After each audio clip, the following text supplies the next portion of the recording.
Hello and welcome back to a new episode of Harstem Hour, where today we're in less than 30 minutes. We're going to be having a look at MAXPAX and his PVZ and what makes him so annoying to play against in general and the little things he does. So the thing with MAXPAX is a young kid from Denmark, young man from Denmark, who is he's a Laddertoss, you know what I mean?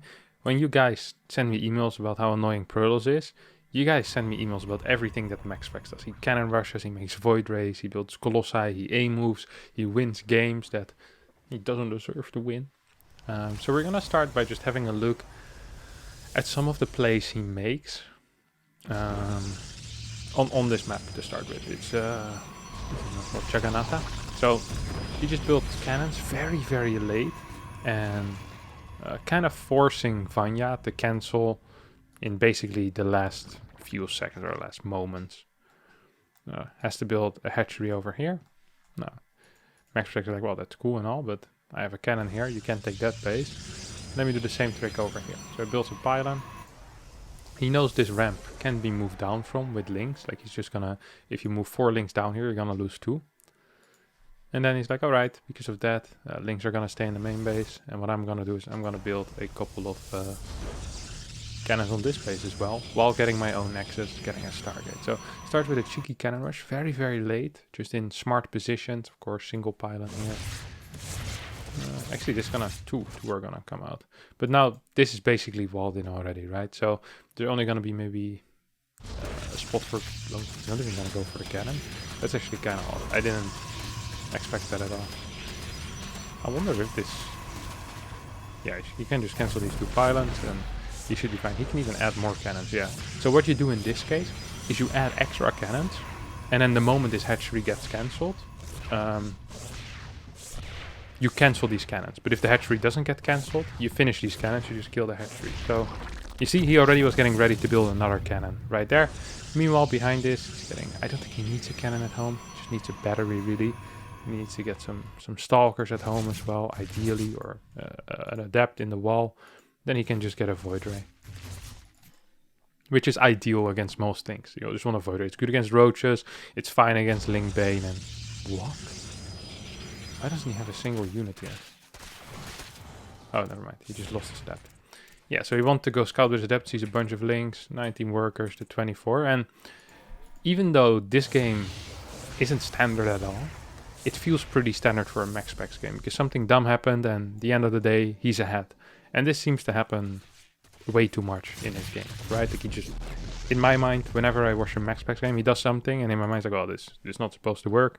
It works, then he's ahead and he follows it up with a very safe play style that it's really difficult to play against. And that's the voidray into robo stuff. Now, I just want to have a look at that for 2 reasons. First of all, I think it's a pretty cool style. And second of all, I haven't actually played it myself very much. And I feel like MAXPAX is very good at it. So it's cool to see someone, you know, basically learn something from him while we're exploring this together. So voidray goes across the map. Now, one of the things that MAXPAX tends to do is he either gets voidray into oracle or voidray into voidray. And he splits up these voidrays and he's looking for opportunities to do damage. So either clearing a queen, denying a creep tumor, taking out overlords if he can, right-clicking drones here and there. You know, he's just looking for opportunities. Here, he could go, for an overlord, for example. He sees a single queen, uses the overcharge, bang, straight gets the overlord. This is definitely pushing it. Still think he should be able to get out. No, he loses it. Actually loses it. Rookie move. And now an oracle, which it's really funny because a lot of the time, all he does is he just plays voidray. So I've seen a lot of Zerg starting to skip all spores against him. What they do instead is like here, like there's no spore here. If MAXPAX would have flown with his oracle into the main base, he would have been able to do a lot of damage. Vanya's 3rd base is super delayed. It's gonna go basically 2 base Hydra at this point, but he's down 7 workers. We see MAXPAX with the follow-up is going to be getting a couple of extra gateways. Oh, this is the game where he actually. Okay, this is pretty funny. It's a cool opener. And because he's playing against 2 base Hydra, instead of going for double Stargate, what he decides to do is like, you know what? I'm just going to go into very fast Colossi. And from my Colossi play, he thinks, well, against Hydra, 2-base Hydra, I should be able to put on a lot of pressure on my opponent, deny a lot of creep, and probably just straight up win the game. Now, there is a few things which I don't like as much in this game that he does, but we'll get to those. First of all, I just want to show you how he plays it exactly. Now, one thing when you play a style like MAXPAX is that you need to be very adaptive in the way that a lot of the times the games aren't going to have a standard flow chart, you know, like when I play my games with my Oracle stuff, there's going to be a pretty, or at least a flow chart I'm deeply familiar with. So it's going to be like, okay, I scout with my Oracle, I see a third base, I do X. I see a Roach Warren at 540, I do Y. I see no drones on the fourth base. I had a cannon here, I had a battery here, you know. There's a lot of things I know, but the thing with how MAXPAX games go is, to me, it feels more like StarCraft in a way that there's a lot more reacting in the moment without preconceived plans. Like these plans, I'm sure he has ideas what to do against what, but because the games tend to turn out really freaking odd, a lot of it is more, not really freestyle, but just solid decision making in the moment itself, which in my mind is very fun to play. And also, if you play against your, you know, everyone has that friend that plays really standard stuff, and you can just throw him off with something like this. You know, a cheeky cannon rush, pretty late, second cannon rush, then bam. 2-3 void rays or 1 void ray into Oracle into Phoenix, which absolutely makes zero sense. I've never seen this in my life before. Then going into those Colossi. Now, what the hell is this push? 4 Hydras, are you joking? 4 Hydras and 10 links. I actually kind of like how Vanya's going back into this. Wait, is this 2 Forge? I forgot that he had a Forge for the cannon rush. I do this a lot as well when you cannon rush. You're like, oh crap, I already built a Forge. There you go, double upgrades. You're wasting a lot of gas into armor upgrades, which you're never going to use in your life. Playing Phoenix Colossi against Zerg. This is not really a composition that I've ever seen before, and it's actually one of the compositions I don't really like too much. It doesn't feel great to me, honestly. It's okay, I guess. But it's nothing special in any major way. Colossi coming out. Now, I feel like he should be a little bit more aggressive at this point, where he has a really nice army that kind of hard counters everything his opponent has. His opponent is on pure Ling Hydra, not a single Baneling out yet. Creep spread extremely mediocre. As long as there's no creep spread, Banelings aren't that difficult or scary to deal with. So I feel like the moment you get to Colossi, which there is 2 Colossi at this point, you can just kind of move out across the map with thermal lens and start using your force field. Start maybe denying a fourth base, take your own fourth base at the same time. You know, just make sure that you can get a fight before Hive and Lurkers get out, because Hive and Lurkers are really what counters an army like this. Well, mainly Vipers, of course. Vipers are a very big counter to this. So this push, in my mind, is hitting a little bit too late. If it hits half a minute earlier, I much would have preferred that. Now, don't get me wrong, I still think he can do something with this push if he just force fields well and he pushes fast, but he takes too much time for this push. This is the one thing, whenever you're playing aggressive Colossus, you can play defensive Colossus, that's different. When you're playing aggressive Colossus with a lot of sentries, timing is of the essence, because there is hard counters to this composition. Which, if you're playing Storm, Archon, Immortal, there's no real hard counter. There's soft counters, and you're like, okay, maybe I should transition out of it at this point. But with Colossi, the Viper just kills you. So you need to move quick. You need to move fast and be very goal or objective oriented. In this case, I think MAXPAX was lacking that a little bit. He was too slow with his push out. Like I can just show you again, just for a second. So this is the timing I said he should have hit. 2 Colossi, actually way earlier already. He should have hit with thermal lens. So he should have hit at 9 minutes. Now this is a cool way, by the way, to see where your timings are in games as well. You can do this with almost all of your games. So you look at what you have in combination with an upgrade finishing, in this case thermal lens. So you go, okay, he has 13 Hydras, 10 Links, that's it. I have 2 Colossi, 3 Zealots, 3 Adepts, 6 Sentries. Now you look at the armies and you think, if I want to hit a timing, is there going to be a stronger timing for me? Where I can hit harder, where he has less stuff? In my mind, no. I think he should have been fighting at 9 minutes, whether that's with a pylon here to reinforce or having a prism rally instead of this Colossi. I don't care, but he should have been here already with this army. Now,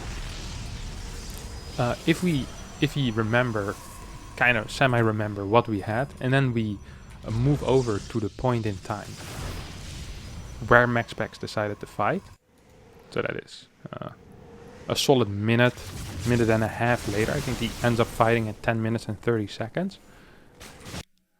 So now we have 7 Banelings, we have 24 Hydras, and we have 3 Vipers about to pop. And what did he really get? All he really got was, he didn't get much better splash, he didn't get any new tech, he just got more of what he already had, while his opponent was evolving the army composition a lot. Because once these Vipers and Lurkers finish, this pushes that, which means there's now a massive timer on this push of about 20 seconds. Once these Vipers have energy for Abduct, this push is 100% over. Managed to still get a hatchery, which is nice, but now from here on out he gets pushed back. Loses a couple of probes as well, which isn't great. And now you got to be thinking as a toss, hey, what is good against Vipers? And that answer would be feedback. I don't understand why he's getting triple Robo Disruptor rather than getting a couple of Templar for feedback. Then you can still be on the map, you can still move around, but like this, I don't think it's actually possible. Overseer, nice. Nice, get air upgrades as well. I don't actually like this. This is the one thing I don't actually like, getting Disruptor for Templar. He's gonna get Templar now, but there's a massive... basically now it's the opposite, where Vanya has a massive window of opportunity, and he just kind of takes it. He kills 1-2 Colossi for free. I think he also killed a Disruptor maybe. Well, I can't see it with this overlay.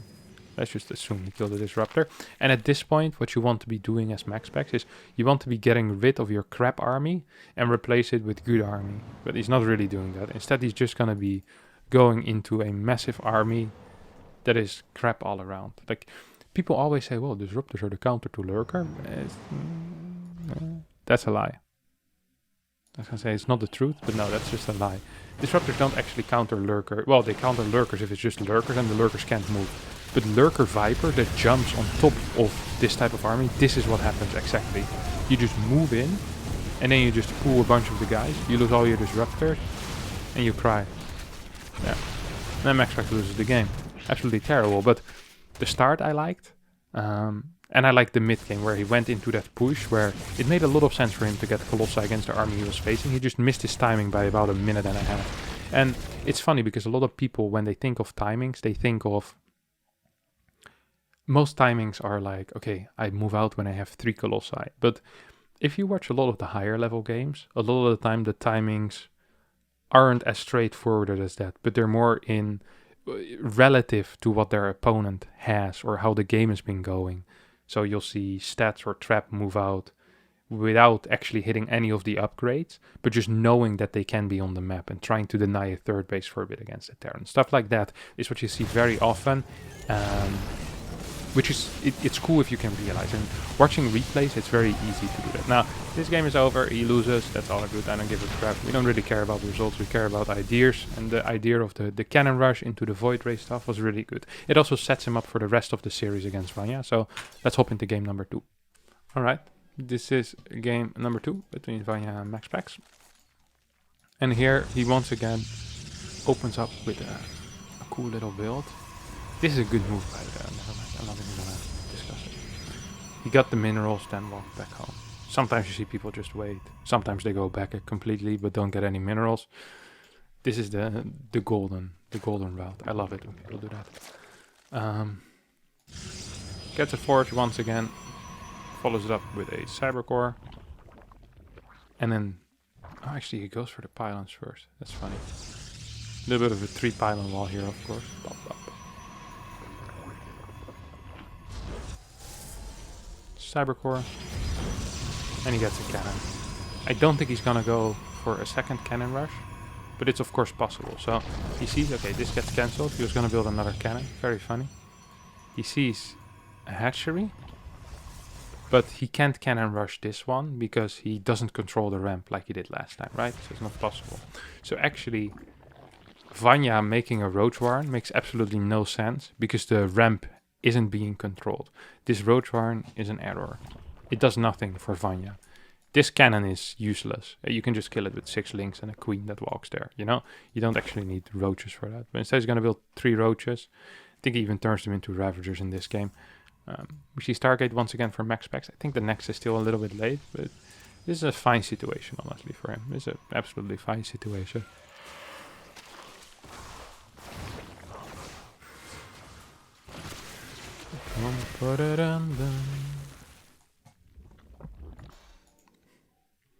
voidray, could right click this. And here we're gonna see some really cool things actually out of MAXPAX. At least some things that I wasn't quite aware of that he does. This is, I'm not sure how this is still alive. That's actually impressive. It's okay. So here goes the voidray, kills one overlord. Massive supply block out of Vanya. This happens very often though, even at the highest level, because people tend to not really expect voidrays. Now, another thing I like to do actually with voidrays is if you have a voidray, your first voidray ignores this overlord and goes straight for overlords on the other side of the map. Because usually if you kill the first overlords, they pull back these overlords, you know? You see these are being pulled back right now. But if you just straight away go across the map and don't clear that, these overlords are there. You might be able to get 1, 2 overlords here, and then your second voidray can get this overlord. And that's really cool. MAXPAX plays 4 gas before he gets his third base, which kind of indicates that he wants to be going into a double Stargate. Well, it could also be other types of tech, but usually it means you want some extra tech before you get your Nexus in that case. And that's exactly what he's going to be doing. He's going to add a second Stargate over here. He's going to get more and more voidrays. And you see how he keeps these guys split in order to also keep the queens split, hopefully, and otherwise maybe be able to do some damage on one side at least. So 1 voidray here, 2 voidrays on the other side, gets +1 air attack. See, there's 2 queens there. It's like, well, I can't fight that. 1 queen beats a voidray for whatever reason. Blizzard fix it.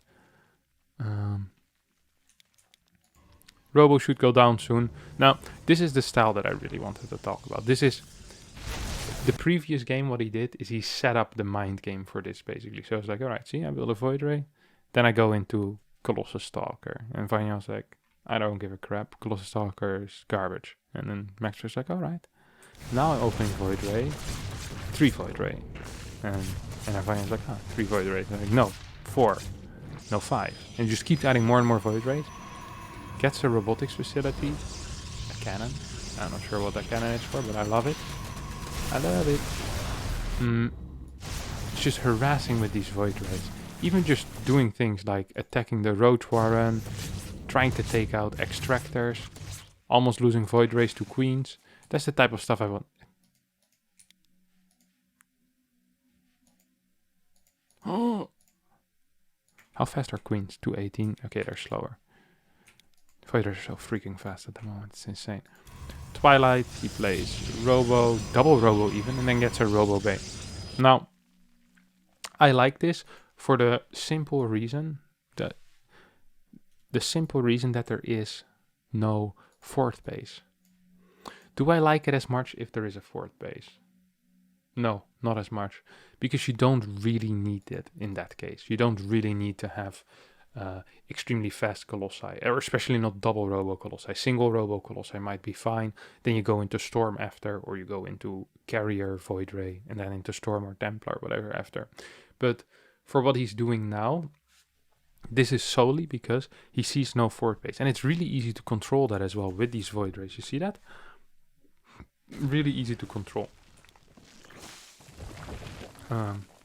And he's trying to see whatever is popping. I wouldn't mind if he had an observer with this, but because he knows that this is most likely, there's 100% sure going to be a 3 base all in, he's like, okay, all I'm gonna do is I'm just gonna build Colossi, because everything Zerg can build off of 3 base loses to Colossi or Disruptor. Like, these units are fantastic against 3 base all ins.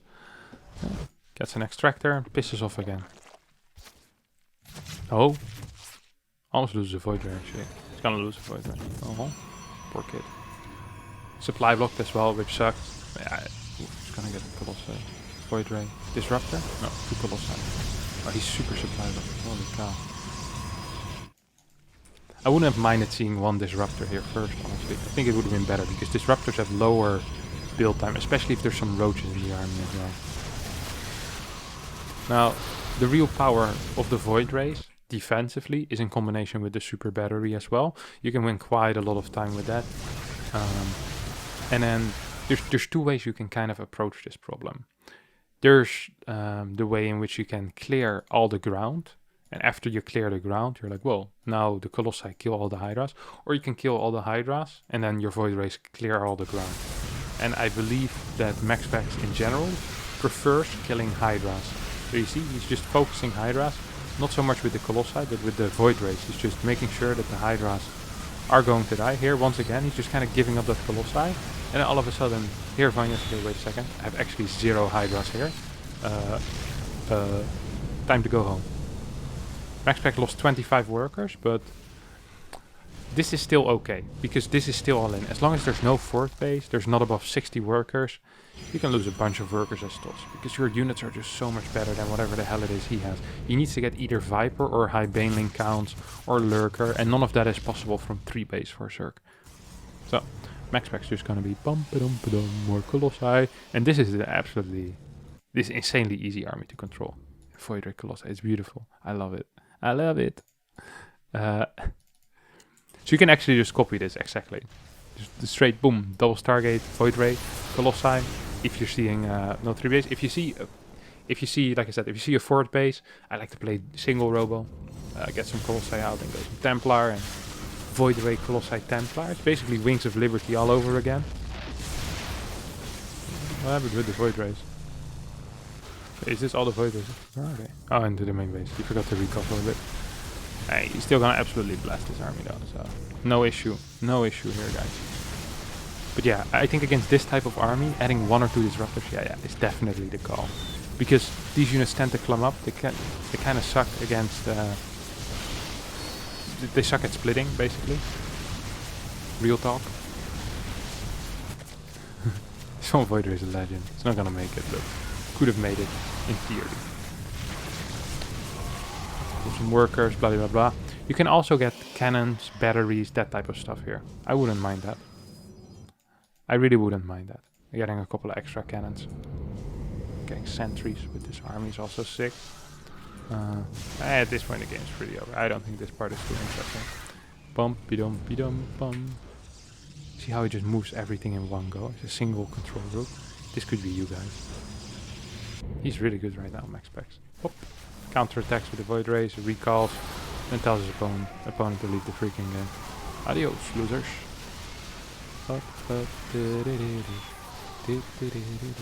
Just make sure you dodge the piles, obviously. You don't want to be walking it about. Alright.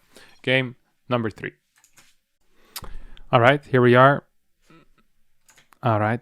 With game number... I think this is game number 5, but this is the 3rd game we're looking at. The other 2 weren't that interesting. And here once again we see MAXPAX just going into that very fast Voidray Colossus stuff, and we're seeing a bit more of a longer game. Even though Vanya, of course, he's an all-inner. He likes to all-in, likes to push, so that's what he does. But it's, I don't know, it's I really like seeing this style, and it's giving me a lot of ideas on how to play and how you could fake your opponent out, like opening 2-3 Void Rays into Mass Glaive, opening like 5 Void Rays, and then just going into Charged Archon afterwards. Like, there's so many ways you can transition out of Void Ray openers that I really feel like they're some of the strongest right now. And you're seeing guys like MAXPAX, Goblin, Zest. This is 3 names that seem to be very far apart sometimes, but in playstyle they're really quite close. I don't like Zest openers as much. I believe he really likes triple Stargate, but I've seen Creator play double Stargate or even triple Stargate a lot as well. I think against Dark. I saw him do it on Jagannatha the other day. So like there's a lot of guys that are playing this at the moment, and I think it's kind of easy to play, and it leaves so much room for trickery and a lot of room for solid late game setups as well. Now, the reason why it's so good for trickery is that it's like, well, isn't opening a Phoenix pretty much the same? No. The thing about a Void Ray is that it's so strong at denying scouting, but also so good at harassing. It's basically a Phoenix and an Oracle in one. In that it kills overlords, it defends your third base, and it can kill drones, it can fight queens, it can deny creep. It's literally just an Oracle and a Phoenix in one. Slightly slower than a Phoenix and worse at drone harass than an Oracle, but it's a very complete unit and it's quite cheap. It's easy to get a couple out, really easy to deny scouting with. It always can shoot, unlike the Oracle, so it's just a really good all-around unit that I've been having a great time just exploring in the past couple of days. Yeah, this is kind of what I was talking about earlier. You remember when I said, so what you do is you send your first voidray straight across the map, and then these overlords, they haven't been pulled back yet. So you're gonna get at least one overlord 90% of the time. And it's usually like outside of their third base. So you get that, and then he's like, oh crap. But then the second voidray is already out. The pop this overlord is on. 2 overlords. You're just gonna blast your opponent into a double supply block. See 4 overlords having to be produced. That really cuts into what the Zerg can do with his economy. You can split them up, try to go for another overlord, and of course that's exactly what my friend MAXPAX here is going to be doing. He's going to go into a second Stargate. He gets the gases, don't forget, before the third base. So that's different from a lot of the current builds, or a lot of builds that were more popular maybe a couple of months ago. Up, another overlord goes down. Should really use prismatic alignment for that. Yeah, really speeds up the process. So that's 3 overlords down already. 4 maybe. Now he killed some links as well. And then once again, he's moving out with adapts. He has map control kind of with adapts because his void rays give him so much safety on top of the adapt as well. They don't kill links as fast as oracles do, but they kill links fast enough. And often that's what's important. It's not that you do the fastest amount, but just you have to be good enough. And you see the way that he splits his void rays, so that he can see if there's a fort base coming up or not. And right now, he hasn't seen a fort base at like 540. He's gonna deny a little bit of creep here, but also he wants to make sure that there's no Niduses coming down. So you see him looking, well actually, he should be looking. I think usually you do it actually with voidray 4 and 5. So these 2 should be patrolling areas to make sure that there's no Nidus being popped. This is the beauty of voidray as well, that they can fight spores. And you can lose them to queens. Well, it doesn't do that, so that's nice. So now this voidray sees this base. If I was MAXPAX, I would have sent it. I would have sent at least 2 voidrays here. Yeah, okay. A couple extra voidrays going there now as well. And once again, I think this is a very late fort base. And MAXPAX is going double robo. I don't mind that. If you're seeing such a late fort base, I actually kind of like it. And once again, we're seeing a very big move out coming out of Vanya. So really, it's just a fake fort base. I think at this point, MAXPAX realized that. He's like, wait a second. This ain't real. What are you doing, sir? Once again, that single voidray here. So funny. I think he just F2'd it back home, though. I mean, once these disruptors and colossi come out, I don't want to say the game ends. It's just, you're hard countering whatever it is that your opponent has. Like, your army is just going to be better, and really all he does is he checks, hey, is there a third base? No, yes, well, what do I do then? You know, more of a mid-game style, which voidray Colossus, like I said before, doesn't lose to layer units. It just doesn't. It beats layer units. Jesus, that's painful. 2 voidrays like that. That's really painful, actually. I like this battery here. This is good placement because... What was that? Very often, you see people not have a battery here, and then this gets taken out and 30 links walk inside. But with this battery, it's way harder to just take out this stalker kind of as a drive-by, you know? So it's nice to do. We see a couple of disruptors. I like the disruptors in this case. Usually I'm not a big fan of disruptors, but here I do like them. You see a couple of zealots. Charge +1. He can get ready to get Templar Archives, getting a fort base. Notice how he never rushes the fort base. The reason he can do that is because his goal is to deny fort bases. He doesn't need insane eco. He just needs to keep his opponent's eco in check. And he's been doing a fantastic job with that. To be fair, Vanya's been doing a good job of keeping his own eco in check as well by continuously just building units. And this just can't work, right? Let's be real here, guys. Colossus, Void Ray against Roach Hydra. The longer it lasts, the worse it gets. I do like the splits. Now, here you need to be a little bit careful as the Colossi voidray player, but very often you can just kind of zone with disruptors. And the problem with splits for Zerg over here is that the moment you lose anti-air on one of the sides, that army just gets killed by pure voidray. And a lot of the time, okay, so here we see a pure Hydra army. Well, you can be like, well, then the voidrays are gonna go to the right side, and then my Colossi are gonna go over here, and you're fighting, you know, Colossi against pure Hydra. That should be a pretty decent battle, and indeed that's going to be a pretty decent battle. I mean, it's 4 Colossi. Like, these Hydras are just gonna get absolutely blasted by the Colossi, even though his Templar did end up dying. This is not as great, because now the roaches managed to find a way towards the Colossi. But, I mean, this is just absolutely over, right?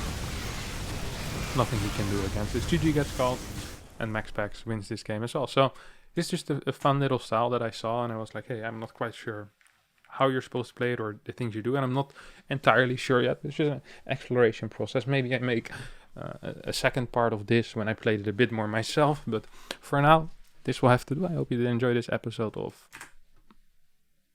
the Harstem Hour. Thank you all for watching, and I hope to see you all next time for a new one. Bye bye.